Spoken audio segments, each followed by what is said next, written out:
everybody. Welcome to the OnStage Blog Theater podcast and Happy New Year. We're so excited that we have 2026 starting.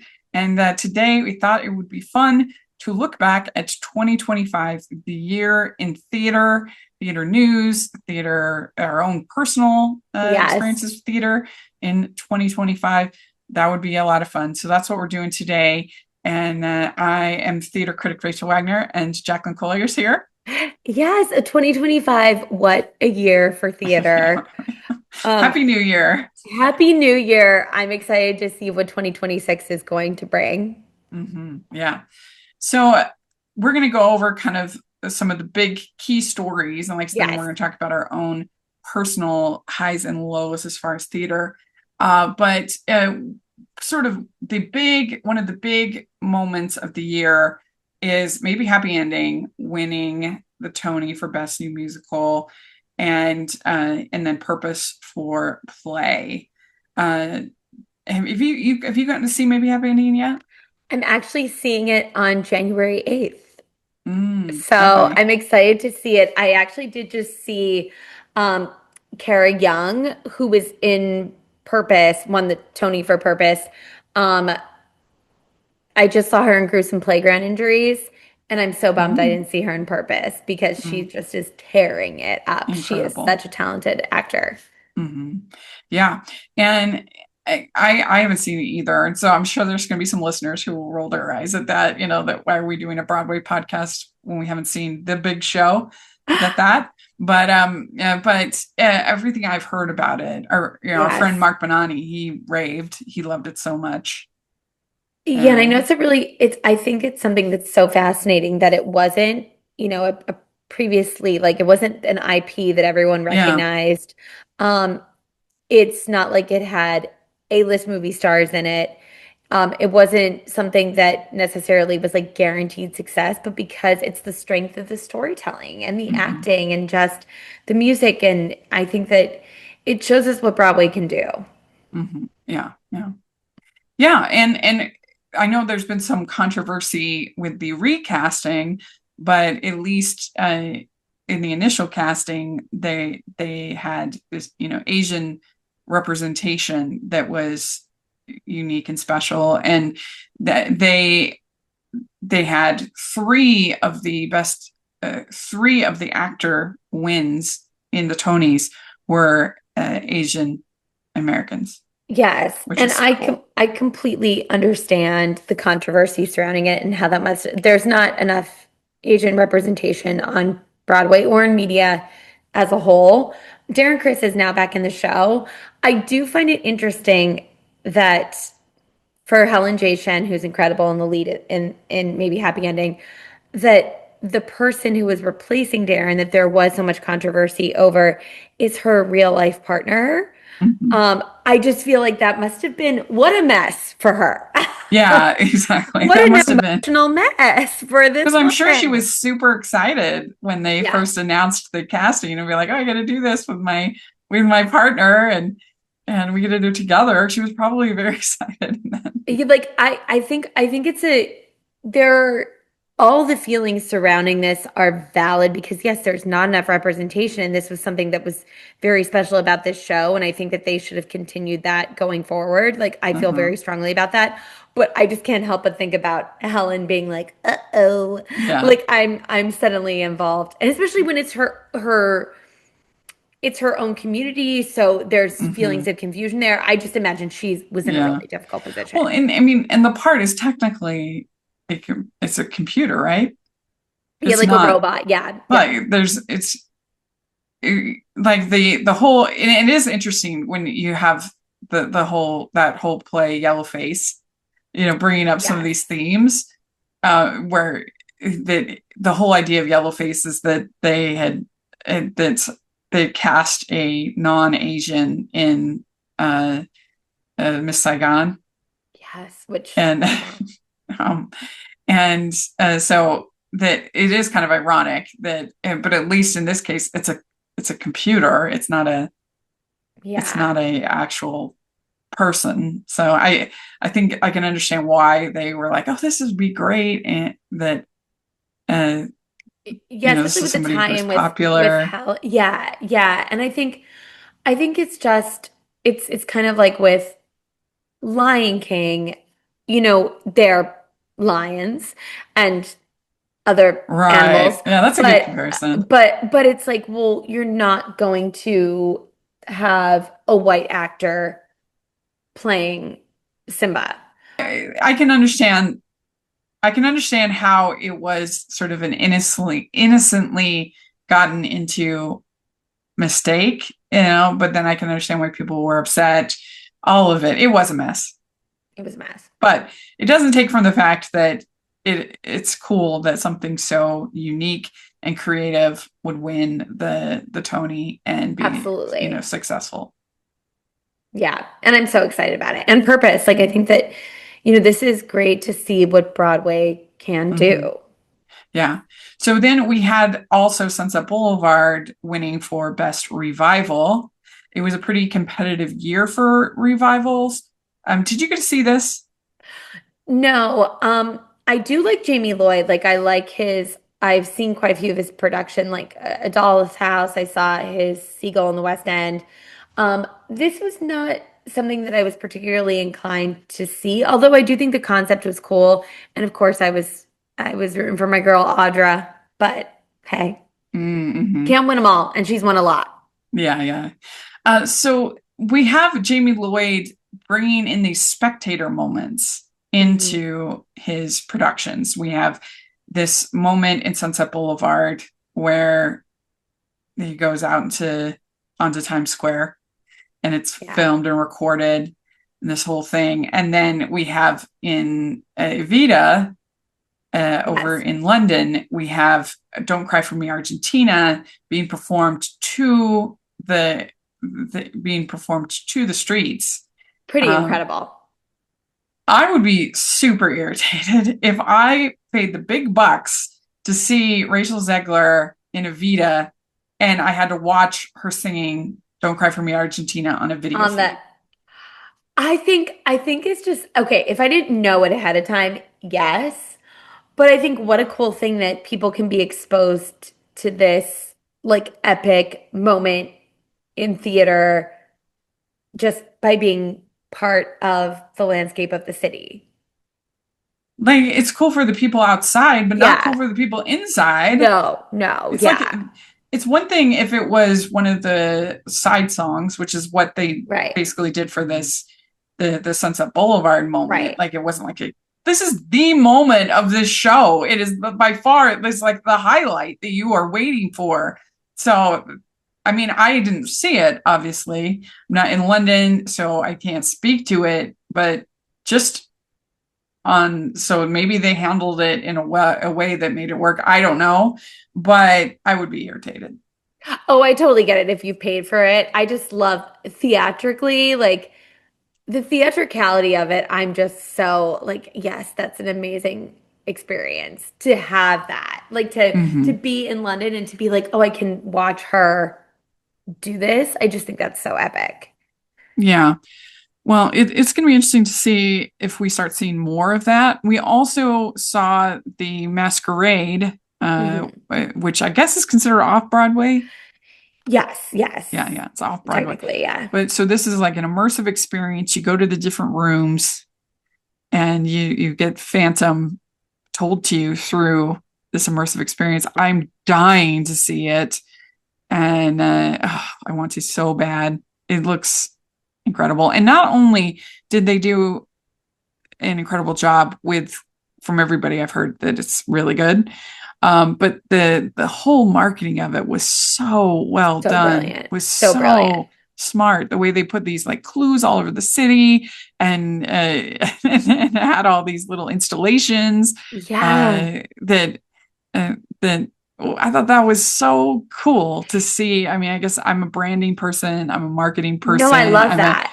and so that made me excited to just be part of it, just to see it. And they're like, oh, did you find the clue? Did you? It was great. Yes.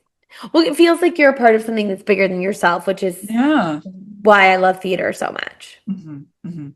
So I hope in the new year I can do a New York trip. I wasn't able to this year. Yes. I really hope that I can. But yeah. So then we have another big story for this year. We had Hamilton 10th anniversary. So Yes. that's exciting. Not only Incredible. did we get the moment at the Tonys, Yes. the medley, that was Which really was great fun. and one of Yeah. everyone's favorite moments at the Tonys. And I love the fact that Orange Bose was on there because she was just in the chorus of the original Yes. Hamilton. So I love Which was really that. special. Yeah, that was really cool that she was on there. And then they had Leslie Odom Jr. returning to Hamilton for the 10-year anniversary, Yeah. playing Aaron Burr. So that was neat as well. And he is a treat. Yeah. What would you say is the biggest legacy of Hamilton as far as Ooh. what it's done for musical theater? Oh, I love that question. I think Hamilton is really just, in so many ways, it's opened the door for people who wouldn't even necessarily go to see musical theater to Hmm. be intrigued by a story that wasn't just The Lion King or wasn't just some like big Disney machine. Nothing wrong with the big Disney machine, but I think that it almost made musical theater cool. Hmm. And I think that and the storytelling of it, yes, like all this stuff is really incredible and what Lin-Manuel Miranda has done like for the community as a whole. But I think it really just made musical theater cool again and more Yeah. accessible. What do you Did think? you see that TikTok, that guy saying like Broadway's main problem is that it's not cool? Did you see it? Like, No, I did is not see I that. wish That's I knew. hilarious. Wish I knew who it was, but it was a good Broadway TikTok about how he's saying like it used to be the edgy thing. It used to be the place where you were experimental, and I think that maybe that Broadway doesn't get as much credit as it deserves Right. for the risks that they are willing to take. I mean, something like maybe Happy Ending or Dead Outlaw, or Yes. just because most of Two these strangers carry cake yeah, across New York. a It's lot of incredible. times, these experimental shows just don't end up doing well. And so that's the Right.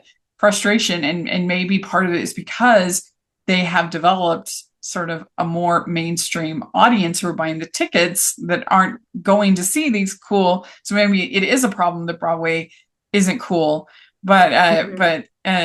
they are, I think, trying to still do ambitious, interesting things, Yes. you know. Yes, I totally agree. Um, but yeah, I think that what Hamilton did that will be its lasting legacy is how can we tell a story in a new way? Mm, How can yes. we approach here in your case true story? How can we approach it not only musically in a new way with the hip hop and the things, but obviously with the casting, with the pacing of it, the story, just all the different things of like how can we say nope, you don't need to have that accuracy, you don't need to be worried about the realism, you don't need to worry about, we're going to give you a Yes. unique experience, we're going to tell the story in a whole new way. I think that's beautiful. And I think it's like that's so exciting because what does that open up? Mm-hmm. Like the Yeah. possibilities are limitless. Mm-hmm. So another big story in the world of musical theater this year, of course, was Wicked for Good, the first film, uh, doing well at the Oscars, doing well at the box office, and we have Paul Tazewell who won the Oscar for his costumes in Mm. Wicked, and then we also had him winning the Tony for Death Becomes Her. Yeah. So that was I pretty mean, cool.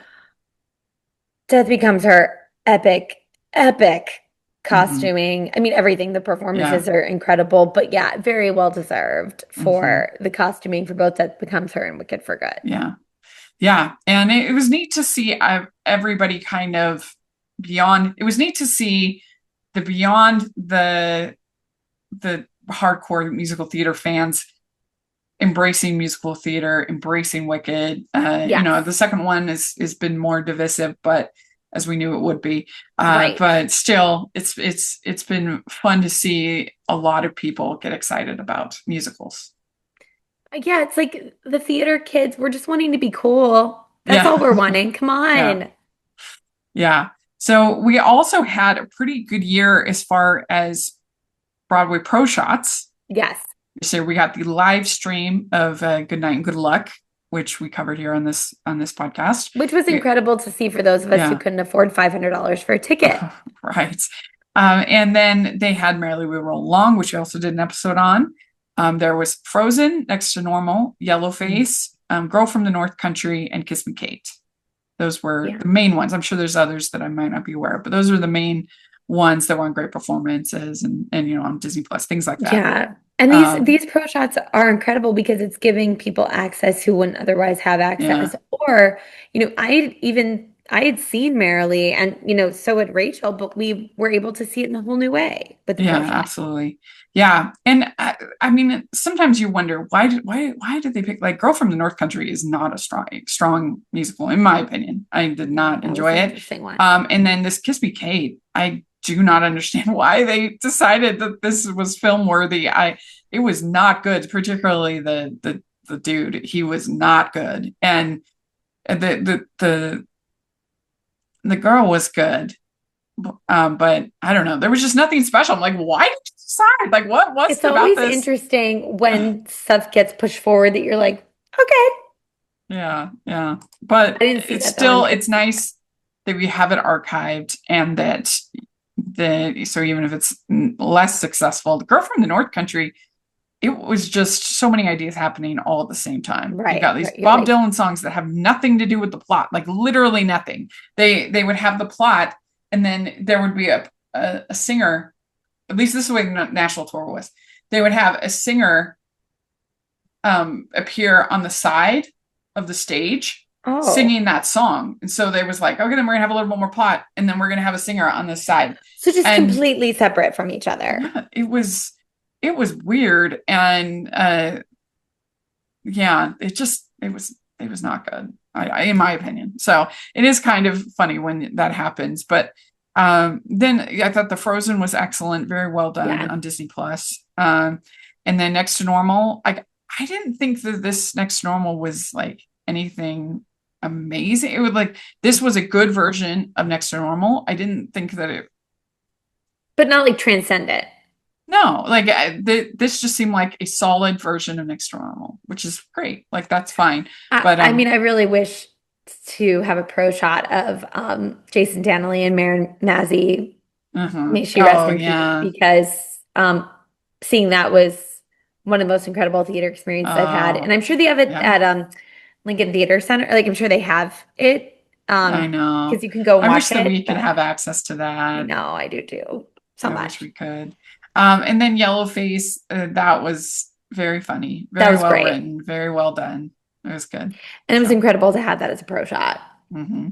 We also had, so we had Wicked for Good, but then we also had Kiss of the Spider Woman, which that bombed bad. Yeah. That bombed really bad. And I was surprised a little bit. I thought maybe Jennifer Lopez might get a few people to, no. I did not see it though. What did you think? So I really enjoyed it. It's one of my favorite movies of the year. I thought it was so creative but when I saw it, I was like, this is not going to be for everybody, because you've got the story of the two prisoners talking, and then you have he's telling the story of this old Hollywood movie. So then you see the scenes from the movie. And so there's a real disconnect between the two parts. And so I knew that some people would have a problem with that. To me, it was like creative and exciting and exhilarating. But I was surprised that it did as bad as it did. But you're like, this is not for everyone, but you're surprised it wasn't for more people. Yeah, I am. But that, it's always fun when we get to see musicals. On the big screen as well. And then we had Blue Moon, which, of course, without Lawrence Hart, we did a whole episode on that. I mean, incredible. I love Linklater. I just think Ethan Hawke was amazing in this. I mean, the whole thing, I was just, from start to finish, I was riveted. It felt like a play, which I love. So what do you make of the fact that we had Idina Menzel and Kristen Chenoweth both have failed returning projects? I know. What do you think that means? I've been thinking about this. I think that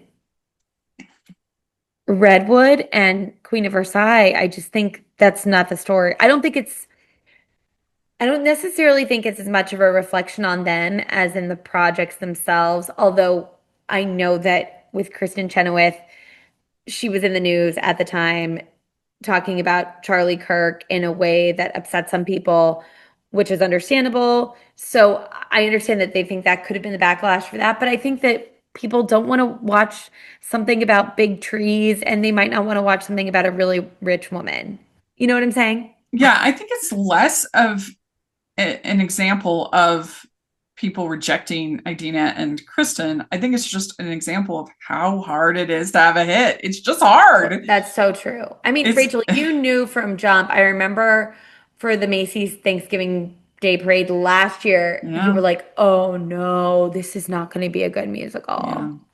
Yeah, I didn't like the It song from wasn't. Redwood that she sang at the parade. I was like, what is this song? I didn't like it. I haven't seen it, so I can't speak. I haven't seen either of them, so can't speak to it. But I think it's really hard to have a hit. Yes, It just is. it is. It is.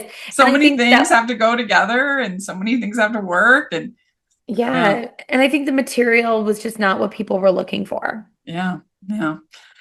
So we have only four new musicals right now, on either coming to Broadway or on Broadway. We have Queen of Versailles, which just closed. We've got Two Strangers Carry a Cake, The Lost Boys, which is coming in 2026, and So exciting. Schmigadoon is coming.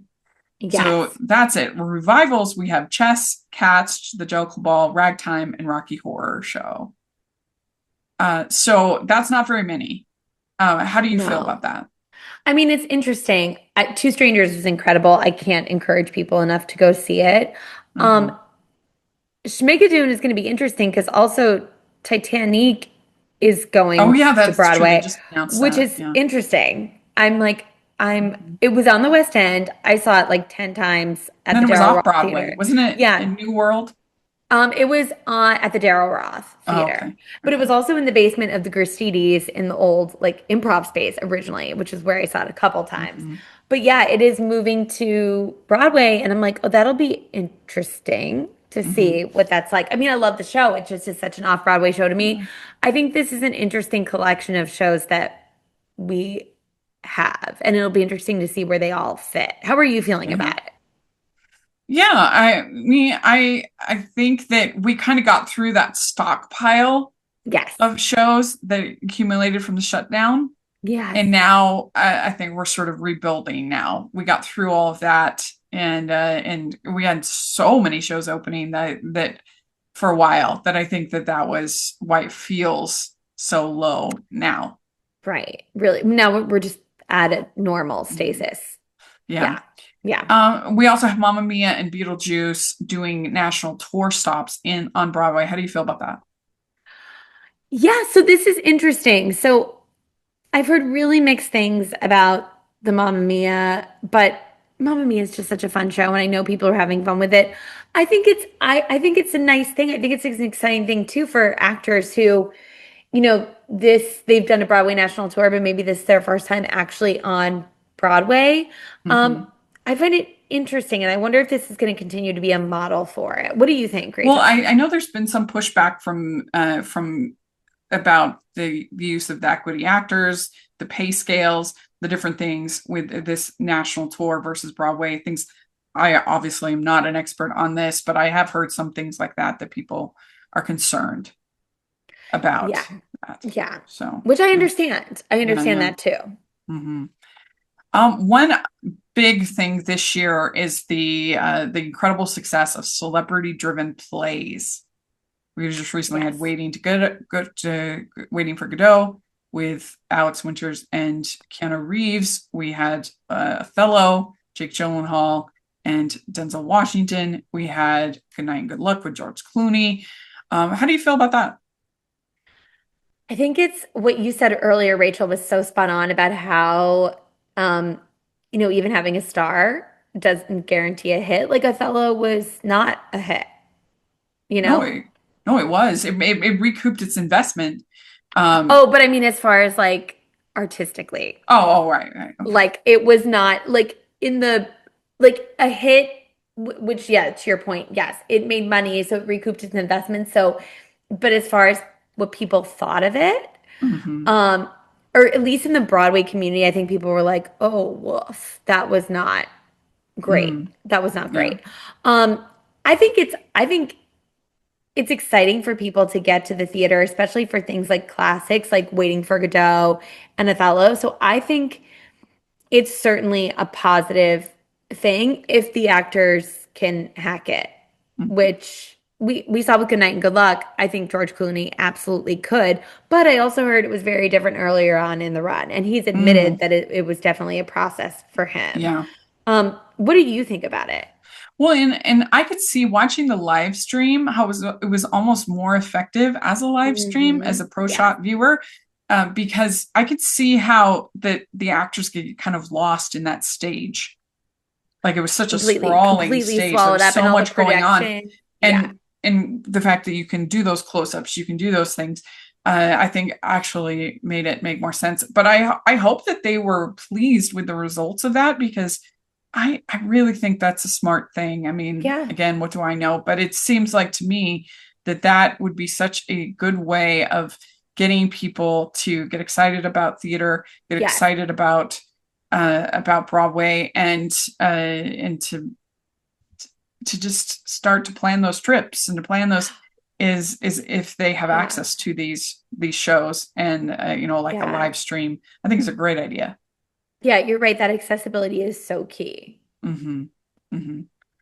So that was the main.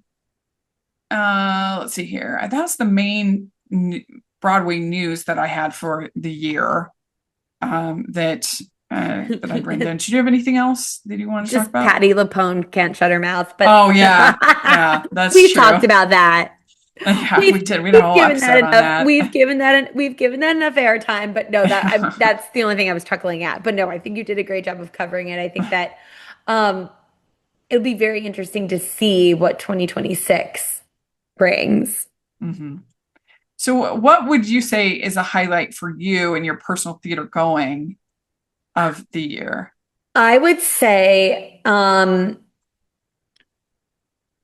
probably just because these are the two most recent things I've seen, but there were so many things I loved this year. Like Love Liberation off Broadway, now it's on Broadway. I thought All Nighter was really great. There's just been so many things, but Hmm. I would say Two Strangers and I just saw Little Bear Ridge Road right before it closed Oh, and you Laurie did? Metcalf. Yeah, I went unexpectedly and just because I need to see Laurie Metcalf and she like tore it up. She was Yeah. so, I mean, it was heartbreaking. So I think Oh. that seeing those two performances, Two Strangers, which is very different, um, Hmm. and Little Bear Ridge Road, I was like, wow, just epic Hmm. performances that were so vibrant and rich and vulnerable and interesting and Hmm. funny, like just everything you can want from a night of Hmm. theater. What about you? What's your highlight for So I 2025? ended up seeing over 200 shows this year, which is pretty cool. Yay! I'm excited about that. Here in Utah, there's so much incredible theater, and I hope next year that I'm able to see maybe not as many, but still see quite a bit. Yeah. Uh, but what helped me this year is that I attended 3 festivals, and so I was able to kind of stockpile movies so that then Yes. that allowed me to be free so that I didn't have to go to the screenings. I was able to do the theater. So that's what my goal is going to try to be this year, to do the same thing with Sundance, South by Southwest, and either New York Film Festival or TIFF, one or the other. Yes. That I New think, York Film Festival. yeah. Assuming that they would that I got would get in, but that has been an incredible experience. But some of the highlights for me was this incredible production of Sound of Music that I saw at Yes. Soundpoint Legacy Theater, which is a wonderful local theater. I love them so much. They're so reasonably priced. They do such great productions, and this Sound of Music, I thought was this Sound of Music I'll never quite forget because Yeah. what they did is they worked in these 1940s vintage clips of Germans and German people into the story and into the narrative, and then right before the concert scene at the end, they played this clip of Hitler speaking. And it just sort of contextualized this story in a way that I had never seen before. And obviously, I know that that's the context of the story. I understand that, but different, hearing that and then going to the concert, I just thought was such a brilliant, bold move for a musical that is often, especially the stage version, not as much the movie, but especially the stage version, which just seems sort of trite and light and fluffy and exactly, whatever. But I just thought that was such an incredible move to contextualize something or to portray something in a whole new way. In a whole new way. It was very exciting, I thought. I mean, I think that sounds like it was brilliant. And you can take something that's a story that most people know, but then tell it like you're talking about telling it in a whole new way. Yeah, another one that I'll never forget was at the Covey, which is a black box. They did this special silver-haired edition of Your Good Man, Charlie Brown. I remember you telling me about this. Yes, so and so all of the actors were all senior citizens. And of course, this is a musical about children, right? But it just contextualized again the story and the themes in a whole new way, which was very powerful. There's one line where Charlie says something to the effect of, if I didn't wake up today, would anybody even notice? And that line feels different from when you have a senior citizen saying it, than somebody pretending to be a child. Oh gosh. Yes. That's a whole other thing. And again, it's that thing where you're talking about telling a story that we might know, but in a new way. That's incredible. Yeah. Two other really memorable experiences I had. So there's this place called Meanwhile Park here in Utah that I'd heard about, but I had never been invited. And it was started by this couple. It was started by these people during the pandemic, and they literally set up a theater space in the back of their house. There's the patio, there's the cement block, they have the chairs. They're like, you're welcome. I'd heard about it, but I'd always, and of course, during the pandemic, you've got it's outside, you've got the open space, all these kind of things. So it was making things work. And I finally got the invite. I finally was asked to review it. I was finally was able to go. It was so much fun. They did two original one-act plays. Both of them had sort of a bit of a comedic feel to them. They were both comedies, and they were wonderful, really good. So it wasn't just about the unique experience of watching a play in the back of someone's house, but so it was good quality, but also just a really cool, fun experience. They give you drinks as part of it. They have a whole snack pack with nuts and stuff like that. I love that. It's just they really they thought of everything with this to make it a special, memorable experience. And so fun too, because it's like, okay, what can we do when we don't have theater as it traditionally as we thought of it? Yeah. Really, theater has been so many different things over the course of thousands of years. Yeah. And it is kind of comforting that that no matter what happens, we'll have Meanwhile Park. We'll have these experiences like this. The people are scrappy and making it work. And so that was wonderful. Another very memorable experience was there's a summer theater festival called Creekside, and they had Henry V. And so they had Henry V, and the night that I was going to see it, there was this insane windstorm, crazy. And they probably should have just canceled, but luckily they had a pretty sparse set. There wasn't things that could be dangerous or falling over or anything like that. It was safe for the actors. Right.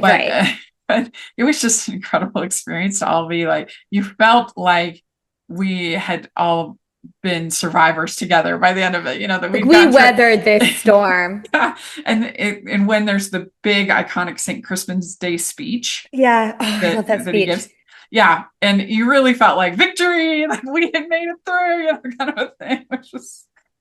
And then they also did Into the Woods, which I'm not the biggest fan of Into the Woods, but it was literally in the woods. Which is So, incredible. I mean, that's which amazing. was very memorable and very fun. So that was a highlight. I also loved Some Like It Hot, the national tour. That was the as far as professional theater, that was one of the highlights. I was surprised because I'm not like a huge fan of the movie. I think it's just not one of my favorite classic films, but it's I just loved it. I thought it was so much fun. It felt like a Cole Porter, Anything Goes musical, Irving Berlin. It had that feel. I thought they did such a good job Yes. with it. I got to see it on Broadway and I thought that I agree with you, Rachel. It was so much better than the movie in the sense of like I thought they really updated it without changing it, like Yeah, without they changing updated it the story. well. They updated it well. It was like, oh, and the sensitivity of it. Like I just thought it was, but also just like hilariously funny and Yeah. great music. And evidently the national tour's been very successful, so that makes me happy. That makes me happy Yeah, too. I guess it's done well. It was great. All the Yeah, performers, I was just so impressed. A couple others I loved. I saw Noises Off 3 times this year, and I just absolutely love I that love Noises play. Off. And most It's so recently good. at Pioneer Theater Company, it was the one guy playing Gary. He has this one moment where he practically fell down the stairs. Like there's like I don't know how he did it without getting hurt. Like it was so good. These actors really threw like their whole bodies into Like these everything roles. at it. I love that. I love a slapstick comedy. Yeah, I do too. Another super impressive production was Dracula, Ogden Musical Mm. Theater.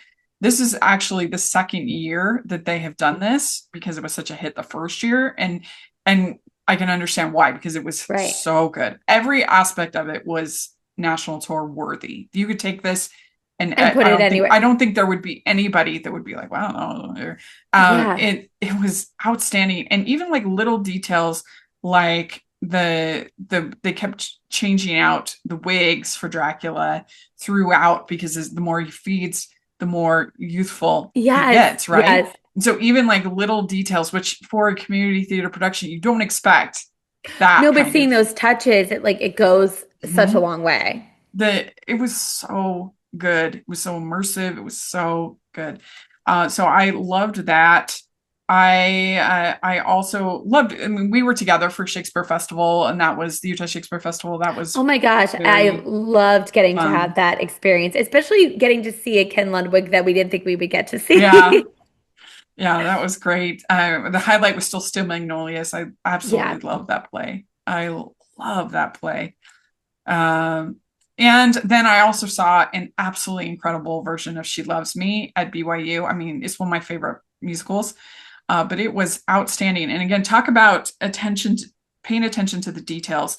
They had these like dancers that were part of sort of the transitions Right, from right. when they were transitioning to like the cafe versus the store versus and that was Yeah. really cool. And also, so if they were doing a scene in front of the store, they would have you could see people working in the store Yeah. behind.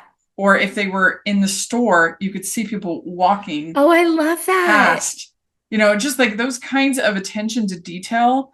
It's not lost on me, You're and it right. just It just makes it. goes a long way to support the Mhm. story. And the two actors had such good chemistry, and it was outstanding. I would love if they did a revival of She Loves Me. I would Of too. course, the iconic one that we had the pro shot for, but I think that was 2013, so I think It's it's time. It's time. okay. We can do it again. Yeah. I also saw an incredible Phantom of the Opera with at the Ruth, it's called the Yeah. teens. And what was interesting about this is that so you have Christine, who's supposed to be a teenager, Right. played by a teenager, so that makes sense. Yeah. But I thought it was interesting to see the Phantom portrayed by not only just a teenager, but also kind of a thin, slightly like wiry, I guess, for lack of a Right, better word, right. sort of a Not super small, masculine. Yeah. diminutive teen.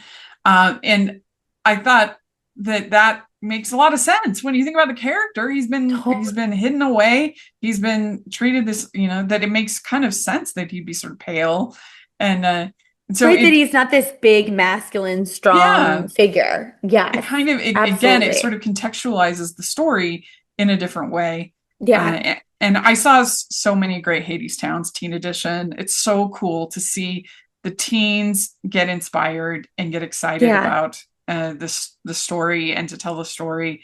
That's been great. And then one last one I wanted to talk about is The Play That Goes Wrong, which I've seen so many times. It's hard for that to surprise me because I've seen it right. so many times. But I saw it at this wonderful little theater called Heritage Theater, which is in Perry, Utah.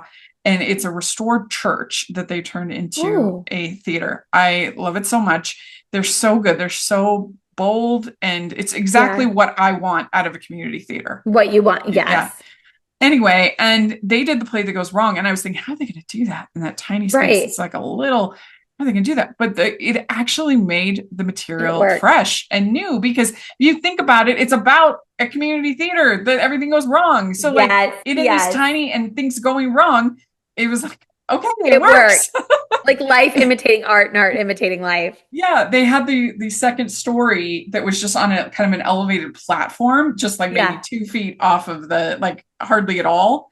But they had the up there, and then they had it kind of the way they were able to do the tilting and stuff. It again it added something It to adds, something yes. to something that could be a little tired, Right, right, right. Exactly. you It know. adds a fresh perspective. And the female actors were so good in that. Were really funny. They made me laugh. So that's some of the highlights of my theater year. And I'll put a link down. I have my best of the year. I did one in July for the first 100 that I saw, and then I did one in December for the second 100. So I I'll put love that you those. did 200 shows. It's wild. It's crazy, but so much fun. I love it so much. I feel so lucky to get to do it. So that's some of the highlights for me. We'd love to hear what some of the Yes. theater highlights have been for you listening. Let us know in the comments. That would be a lot of fun. What do you think of the different news? Maybe there's something that we didn't talk about that you would want to talk about. Put that in the comments. And this has been a blast doing this year with you, Jax. Oh my, Rachel, this has been so fun. It's so great. And so I hope that we have many more fun podcasts in 2026. And if people want to follow you, how do they do that? Jacklyn Collier on Instagram. Great. And you can find me at Rachel's Reviews all over the place, including rachelsreviewstheater.com. So check that out and make sure you're following OnStage blog all over the place. We have like daily articles. There's good stuff. So you definitely want to be subscribed to OnStage blog and following us on all the socials. That would be great. And I hope you all have a happy new year. Bye. Bye.